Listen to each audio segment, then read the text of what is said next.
The ship moved slowly through the darkness of space. Inside, Commander stood near the window and watched the massive space station grow bigger and bigger. Station was one of the largest stations in the galaxy. It floated like a metal city among the stars. Was a small woman. She stood only 157 centimeters tall.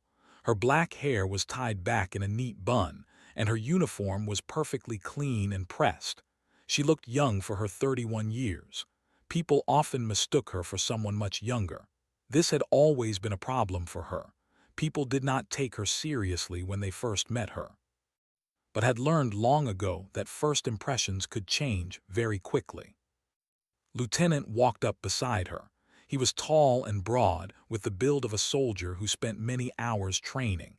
He had served under for 2 years now. He knew her better than most. "Commander," he said quietly, "we will dock in 15 minutes.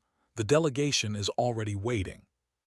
Nodded but did not turn from the window. "How many of them?" "7. Their leader is someone called High Warden. Intelligence says he is difficult."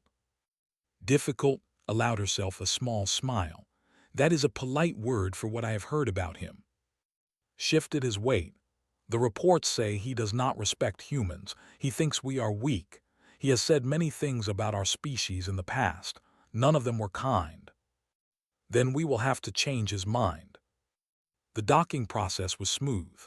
The horizon's edge connected to station with barely a shudder, gathered her team in the airlock. Besides, there was Specialist, a young woman with sharp eyes and a talent for reading people. There was also Analyst, an older man who knew more about culture than almost anyone in the Terran Federation. "Remember," told them, "we are here to negotiate. They have made demands that we cannot accept, but we are not here to fight. We are here to find a solution that works for everyone." "And if they do not want a solution?" asked. "Then we make them want one." The airlock opened, and they stepped into station. The reception hall was enormous. The ceiling was so high that could barely see it. Great pillars of dark metal rose up on all sides. The floor was polished so brightly that she could see her reflection in it. Everything about the place was designed to make visitors feel small, but had been in many places designed to make her feel small. She was used to it. The delegation stood at the far end of the hall. Even from a distance could see how big they were. They were a race of giants. The shortest of them was over 2.5 meters tall. Their skin was covered in thick scales that ranged from dark green to almost black. Their eyes were yellow and sharp, like the eyes of predators. High Warden stood at the front. He was the largest of them all, nearly 3 meters tall. His scales were the color of dark blood. Gold chains hung from his shoulders, marking his rank. He watched the human delegation approach with an expression that could only describe as amusement. The human stopped a few meters away, stepped forward. "High Warden," she said. Her voice was calm and clear. "I am commander of the Terran Defense Force. I lead this delegation on behalf of the Terran Federation. We are here to discuss the matters your government has raised." For a long moment did not respond. He simply looked down at her. His yellow eyes moved over her small form. Then he began to laugh. It was a deep, rumbling sound that echoed through the hall. The other joined in. Their laughter bounced off the walls and the high ceiling. "This," said when the laughter finally died down, "this is what the Terran Federation sends to negotiate with the Dominion. A child. A tiny little thing that I could crush with one hand." His entourage laughed again. Felt tense beside her. She knew and were struggling to keep their faces neutral. The insult was clear. It was meant to humiliate them from the very start. Waited until the laughter stopped. She did not react. She did not flinch. She simply stood there, small and still like a stone in a river. "I can see that my appearance surprises you," she said. Her voice had not changed at all. It was still calm, still clear. "But I assure you, I have the full authority to negotiate on behalf of humanity.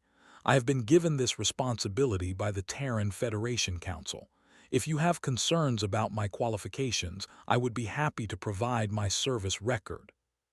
Smile faded slightly. He had expected anger. He had expected fear.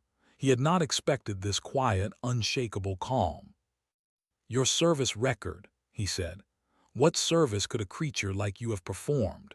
You are barely tall enough to reach his chest. How could you possibly understand matters of war and power? Size is not everything, High Warden. Among my people, size is everything. The strong rule, the weak serve. This is the natural order. Leaned down, bringing his massive face closer to hers. You humans are small. You are soft.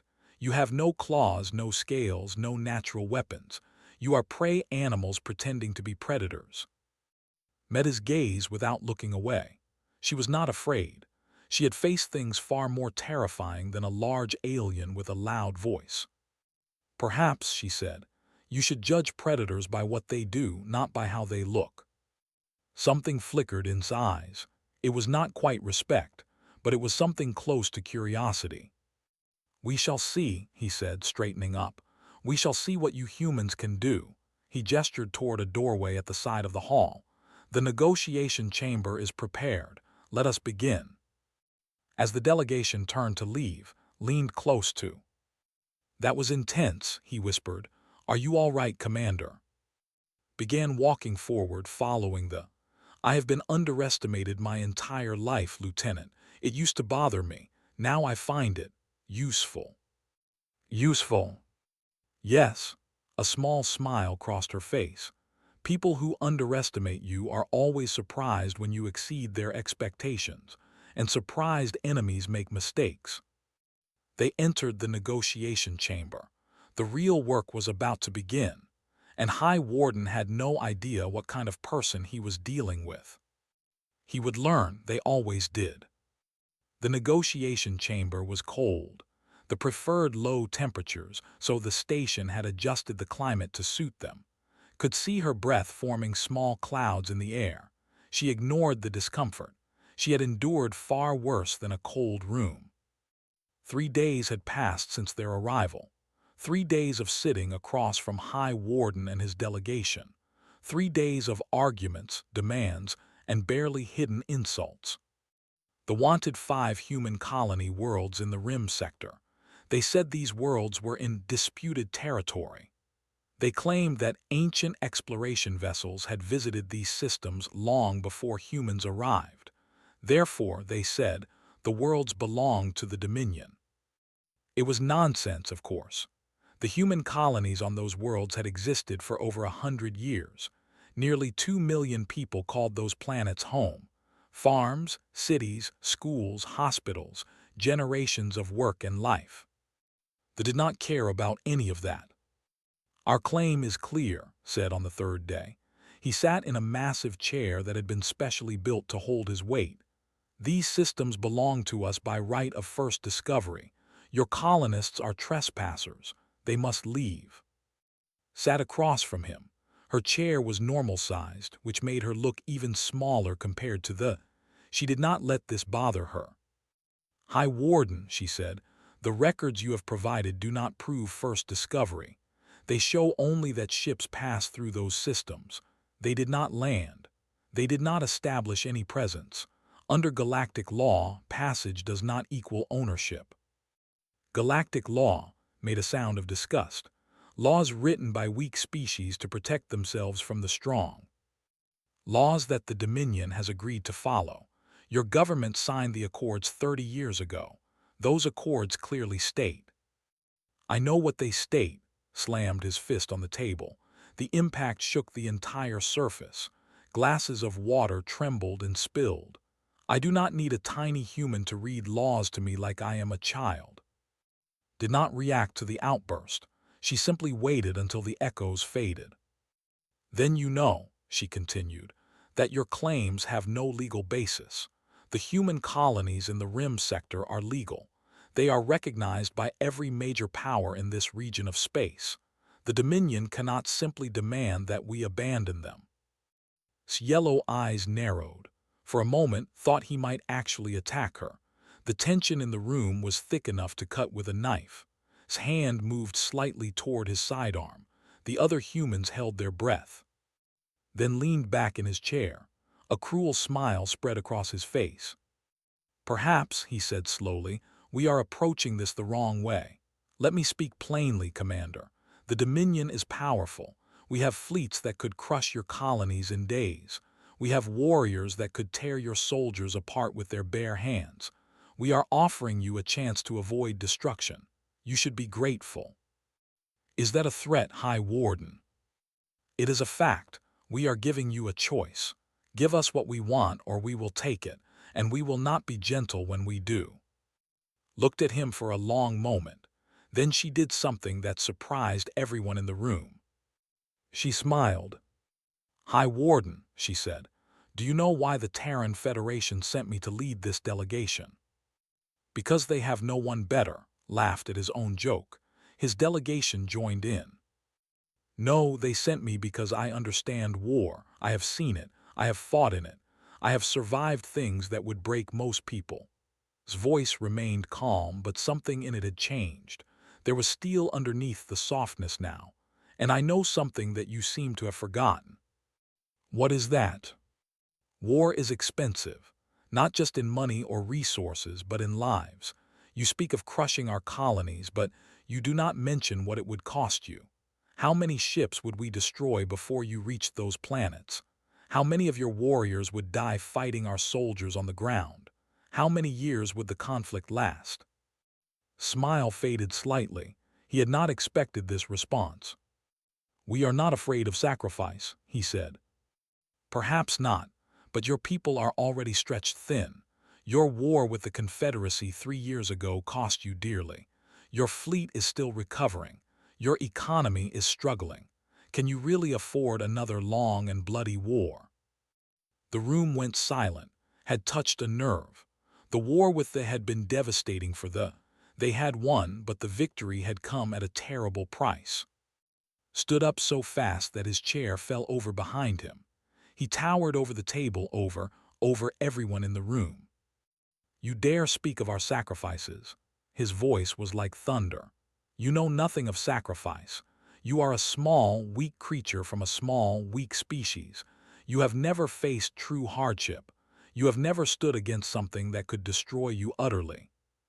Rose from her chair. She was so much smaller than him. Her head barely reached his chest, but she did not step back. She did not look away. "You are wrong, High Warden," she said quietly. "I have faced destruction. I have stood against something that should have killed me, and I am still standing." Empty words. Humans talk and talk, but you cannot back up your claims with action. "Then perhaps you should ask your intelligence officers about Prime." The name fell into the room like a stone dropping into still water. Ripples of reaction spread through the delegation. Saw it, the flicker of recognition, of uncertainty. His expression changed. The anger was still there, but something else had joined it, something that might have been doubt. "Prime," he repeated. "I have heard rumors, stories, but that is all they are, stories." "Are they?" Tilted her head slightly. "Have your officers confirmed that? Have they reviewed the records? Have they seen the sensor data from that day?" Did not answer. His silence was answer enough. "I thought not," gathered her materials from the table. "I believe we all need some time to think. We will resume negotiations tomorrow. I suggest you use that time to do some research, High Warden. You might find it educational." She turned and walked toward the door. Her team followed her. No one spoke. Just before she reached the exit, his voice stopped her. "Commander." She turned back. The Massive was still standing by the table. His fists were clenched at his sides. His jaw was tight, but the mockery was gone from his eyes. "What happened at Prime?" he asked. "What did you do?" Held his gaze for a long moment. Then she said something that would haunt him for the rest of the night. "I did what was necessary, just as I will do here if you force my hand." She walked out. The door closed behind her. In the cold negotiation chamber, stood alone among his delegation. For the first time since the humans had arrived, he was not laughing. He was beginning to wonder if he had made a very serious mistake. The observation lounge on station was one of the few places where the cold climate gave way to warmer temperatures. Large windows looked out at the stars. Comfortable chairs were arranged in small groups. It was late at night, and most of the station was asleep. Specialist sat alone near one of the windows. She held a cup of hot tea in her hands, warming her fingers. The negotiations were weighing on her mind. She had seen the look in his eyes when Commander mentioned Prime. He had been shaken, but wondered if it would be enough. Footsteps approached. She looked up and saw a young walking toward her. He was smaller than the others in the delegation, probably young, maybe the equivalent of someone in their 20s. His scales were a lighter green than the older. He moved hesitantly, like he was not sure if he should be here. "May I sit?" he asked. His voice was quieter than less aggressive. Studied him for a moment, then she nodded, "Go ahead." The sat down across from her. Even sitting, he was much taller than her, but he did not have the threatening presence of the older delegation members. "I am called," he said. "I am into the delegation, a junior member. Specialist with the human delegation." They sat in silence for a moment, seemed to be struggling with something. Finally, he spoke. "I must ask you something, about what your commander said today, about Prime." Raised an eyebrow. "What do you want to know?" "Everything," leaned forward. His yellow eyes were filled with genuine curiosity. "I have searched our records. There is almost nothing about this event, only rumors, whispers. Some say it is just human propaganda, but the way High Warden reacted, I do not think it is just a story."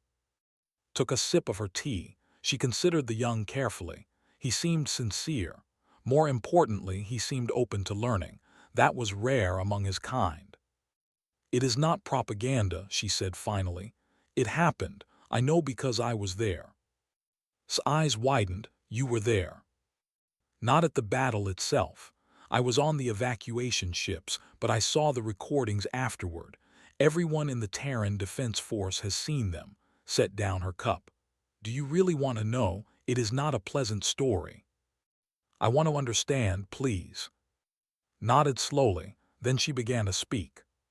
3 years ago, there was a human colony on a planet called Prime.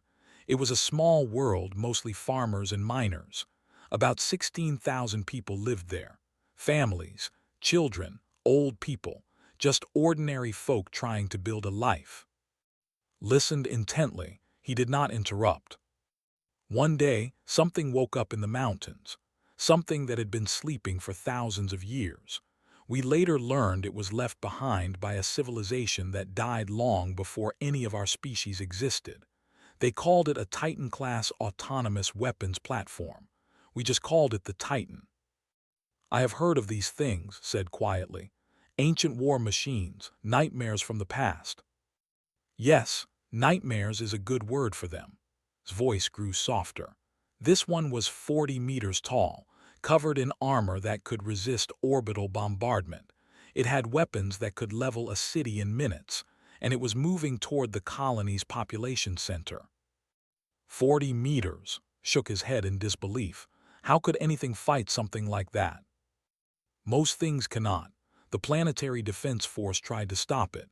They had tanks, artillery, aircraft. The Titan destroyed them all in less than an hour. 200 soldiers died in that first battle. The rest retreated." Paused. The memories were coming back now, sharp and painful. The colony sent out a distress call. Evacuation ships were coming, but they were 12 hours away. 12 hours.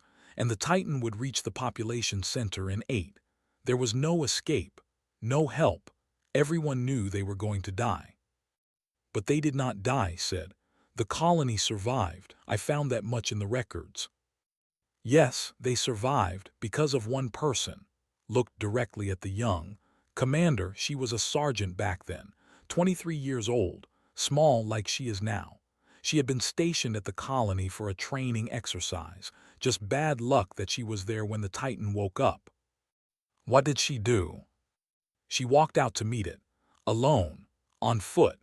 with nothing but standard infantry weapons and a demolition charge meant for destroying bunkers. Stared at her. That is suicide. No single soldier could fight a Titan-class machine. Everyone told her that. Her commanding officer ordered her to evacuate with the others. She refused. She said someone had to buy time for the civilians to reach the evacuation points. Someone had to keep the Titan busy. His hands tightened around her cup. She fought that machine for 11 hours. 11 hours alone in the darkness. She used every trick she knew. She led it away from the evacuation routes. She drew its fire so the civilians could escape. When her ammunition ran out, she found more from fallen soldiers. When her weapons failed, she found new ones. 11 hours, whispered. The number seemed to stun him. At hour 4, the Titan hit her with a beam weapon. It took her left arm off at the elbow. She cauterized the wound with a plasma torch and kept fighting. Made a sound of shock. Among his people, such an injury would mean surrender. No one would expect a wounded warrior to continue. She kept fighting, repeated. For 7 more hours with one arm, she kept moving, kept shooting, kept surviving. The Titan could not catch her. Every time it thought it had her, she slipped away. She was too small, too fast, too stubborn to die. How is that possible? How could a single human do this? I asked her that once after she recovered. Do you know what she said? Smiled sadly.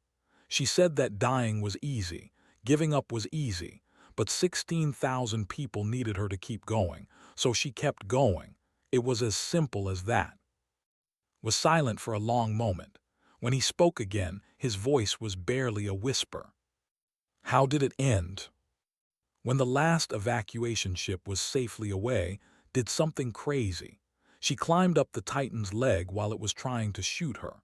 She found a gap in its armor near the processing core, and she shoved her demolition charge inside. Closed her eyes.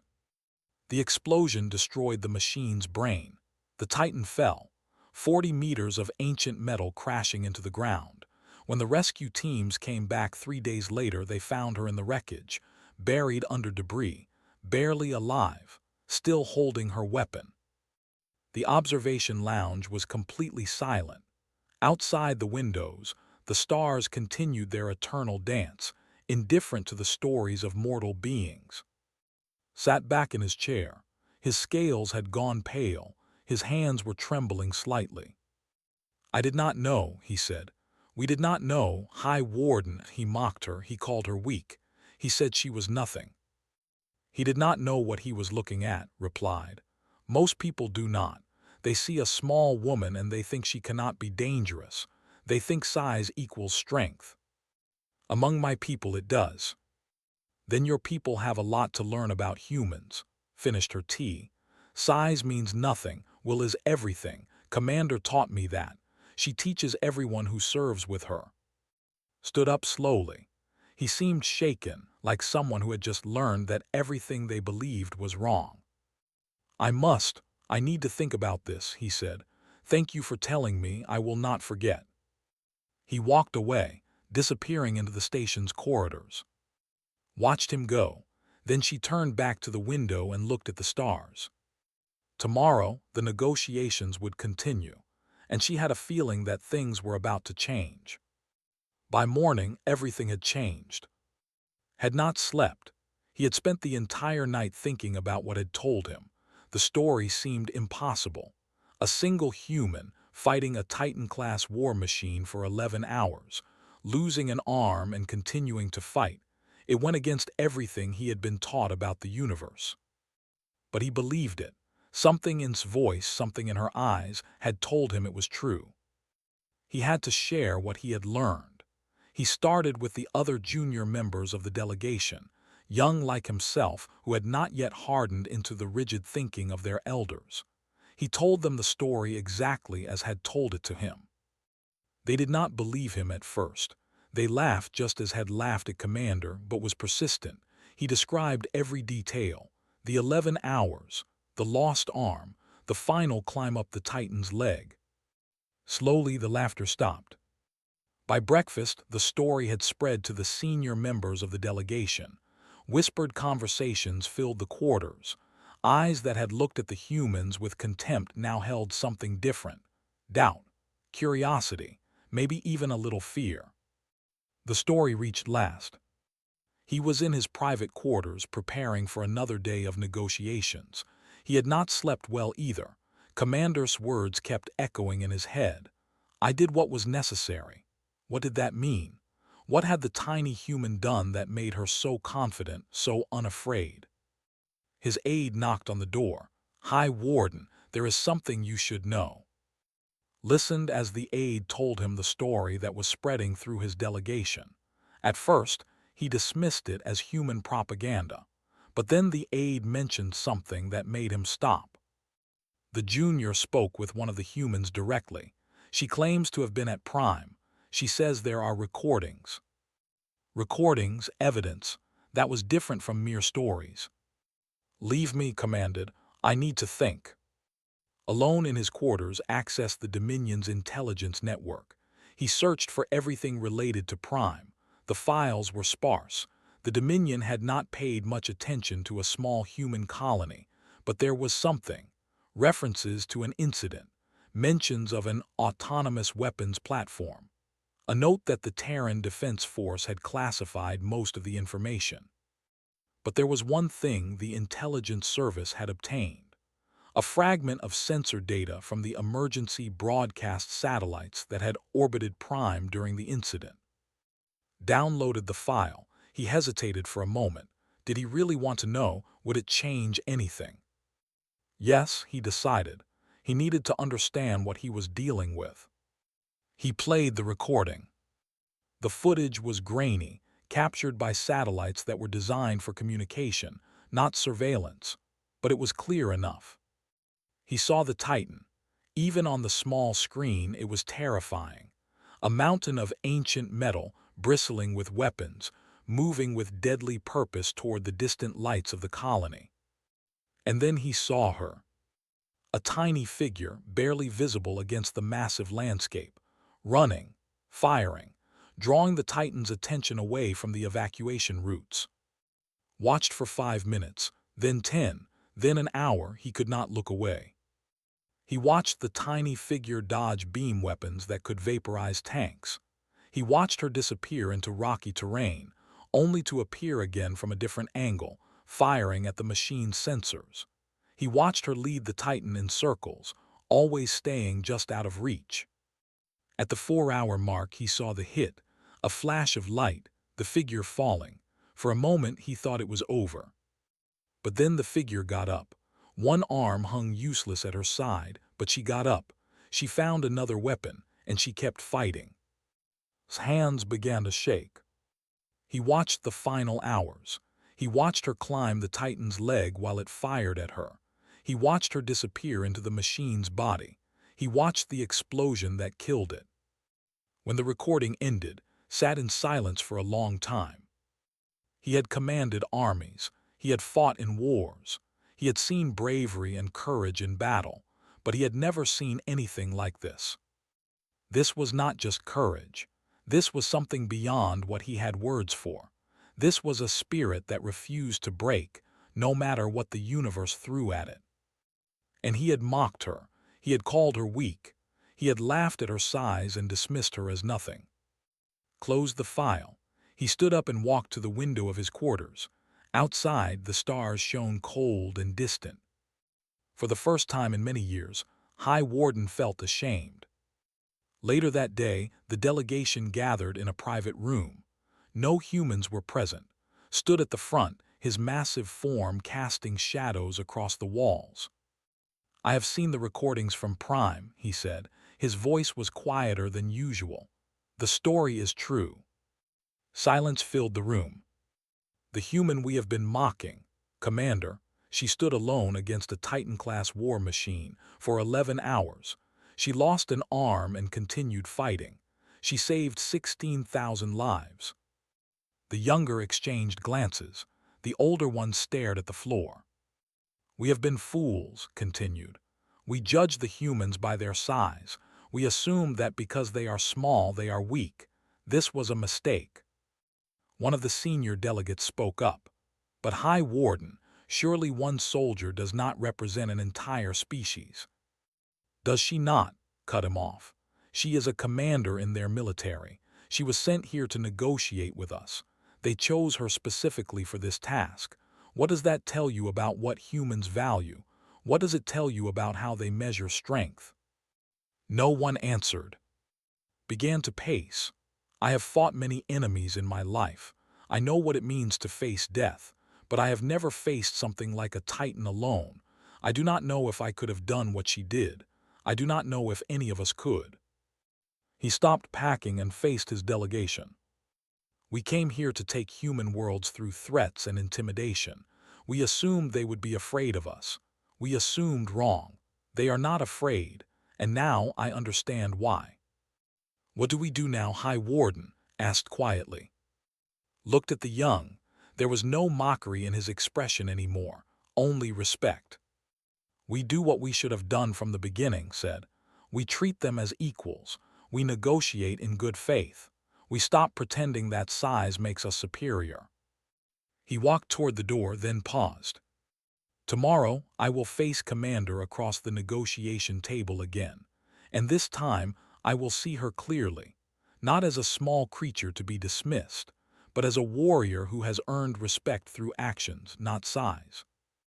The meeting ended, the return to their quarters with much to think about. And in her own quarters, Commander reviewed her notes for the next day's negotiations. She did not know about the recordings had watched. She did not know that the story of Prime was spreading through the enemy delegation. But she knew something had shifted. She could feel it. The weight in the air was different now. Something was about to change. The negotiation chamber felt different when entered it that morning. She noticed it immediately. The temperature was warmer than before, still cool but no longer the bitter cold that the had insisted upon. The lighting was softer, small changes but meaningful ones. The delegation was already present. They stood in a line waiting. Their postures were different too. The aggressive stances, the sneering expressions, all gone. They stood straight and still like soldiers awaiting inspection. Stood at their center. He watched approach with an expression she could not quite read. Good morning, High Warden, she said, taking her position across the table. Her team arranged themselves behind her. I hope you rested well. I did not rest at all, Commander replied. His voice was quiet, measured. I spent the night learning. Raised an eyebrow but said nothing. Took a step forward, then another. He moved around the table until he stood directly in front of her. The height difference was extreme. His massive form towered over her small frame. But there was no threat in his posture, no mockery in his eyes. I owe you an apology, he said. The words fell into the silence like stones dropping into water. Behind, the delegation held their breath. Behind, her team exchanged stunned glances. I spoke without knowledge, continued. I judged you by your size. Among my people, size is strength. The strong rule, the weak serve. I applied this thinking to you. This was wrong. Studied him carefully. She had expected many things from today's session, but not this. What changed your mind, High Warden? Prime, the name hung in the air between them. I saw the recordings. I watched what you did. 11 hours against a Titan-class machine. Your arm destroyed and still you fought. I have led armies into battle. I have faced death many times, but I have never seen courage like that. Straightened to his full height.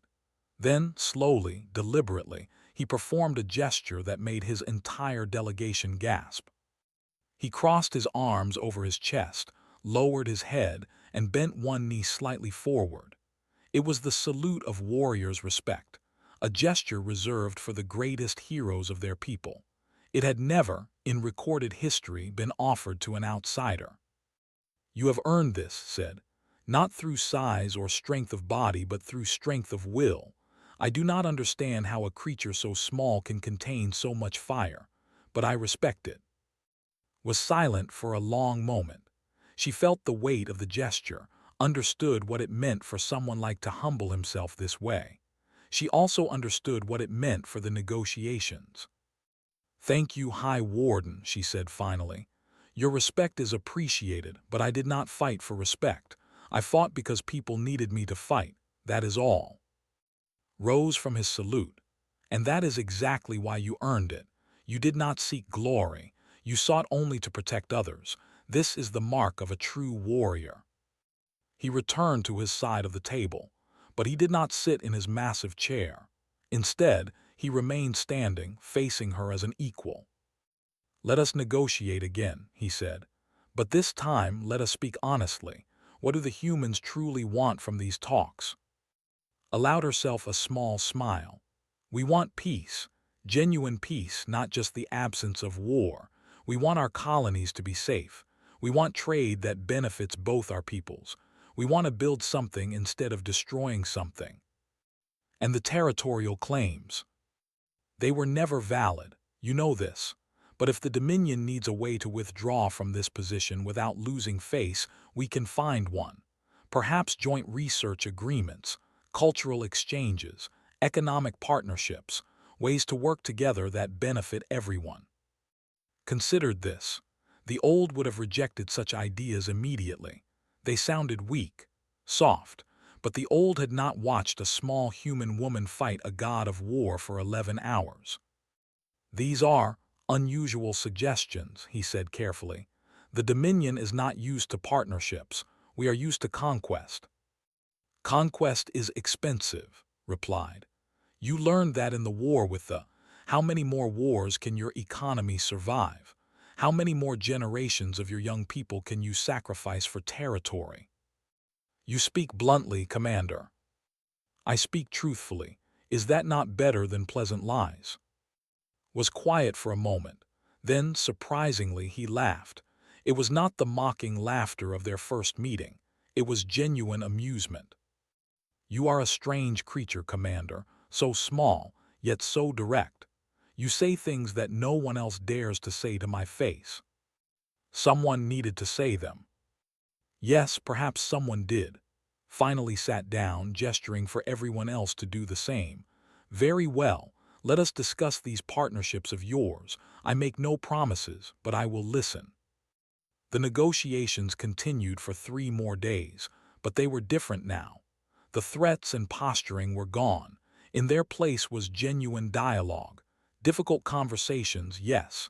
Disagreements and arguments, certainly, but there was respect underneath it all. On the final day, an agreement was reached. The territorial claims were withdrawn.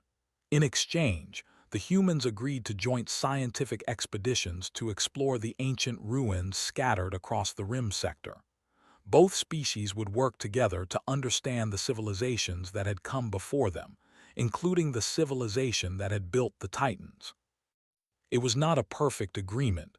Both sides had to compromise, but it was a beginning. As the delegations prepared to depart, approached one final time. "Commander," he said hesitantly, "may I ask you something personal?" Nodded, "Go ahead." "During those 11 hours, when you were fighting the Titan, were you afraid?"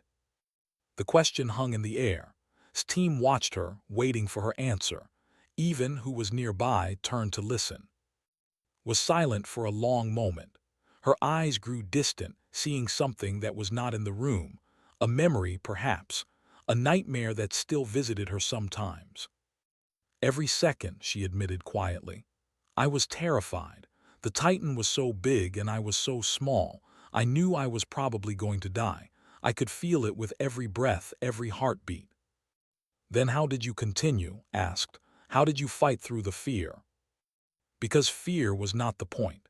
16,000 people needed 12 more hours to escape. Children, families, old people who could not run fast enough. They were counting on me to give them that time. His voice was soft, but it carried clearly in the silent room. My fear was irrelevant. Their lives were not. She met's eyes directly. "That is what it means to be human, young one. We are small, we are fragile, we are afraid, but we fight anyway. We stand anyway. We protect the things we love even when it costs us everything. That is our strength, not our size, not our weapons, our will. Bowed his head. I will remember this, Commander. I will teach others. Good. Perhaps one day our peoples will truly understand each other. The delegation departed first, paused at the door of the negotiation chamber and looked back at. Commander, he said, I have one final question. Yes. Your arm, the one you lost, does it still trouble you? Flexed her left hand. It moved smoothly, perfectly. The prosthetic was the best technology the Terran Federation could provide. But there were phantom pains sometimes, memories of fire and loss. Sometimes, she admitted, but it reminds me of what I survived, what I protected. It reminds me that strength is not about what you have, but about what you are willing to give. Nodded slowly. I will think about these words for a long time, Commander, perhaps forever. He left, the chamber emptied. Eventually, only and her team remained. Stepped up beside her. That was incredible, Commander. I've never seen anything like it. The negotiations. All of it, the way you handled, the respect you earned, everything. Shook her head. I just did my job, Lieutenant, nothing more. With all respect, Commander, it was more than that, much more. Looked at him, then at End, who were smiling at her with pride and admiration. Perhaps, she allowed, but let us not forget the real victory here. 2 million people on those colony worlds can sleep safely tonight. Families will stay together. Children will grow up in peace. That is what matters, not my reputation. She gathered her materials and headed for the door. Come, let us go home. They walked out of the negotiation chamber together, a small group of humans who had faced a giant and won, not through force, but through will. Behind them, Station continued its endless orbit. The stars shone on, indifferent to the dramas of mortal beings. But somewhere in the galaxy, a young named was already telling others what he had learned, about a small human who had stood against a titan, about a species that measured strength not in size, but in heart. The story would spread, it would grow, it would change the way the thought about humans forever. And Commander walked on, small and quiet, carrying the weight of legends she never asked for, and the satisfaction of knowing that 16,000 people had lived because she refused to give up. That was enough, that would always be enough.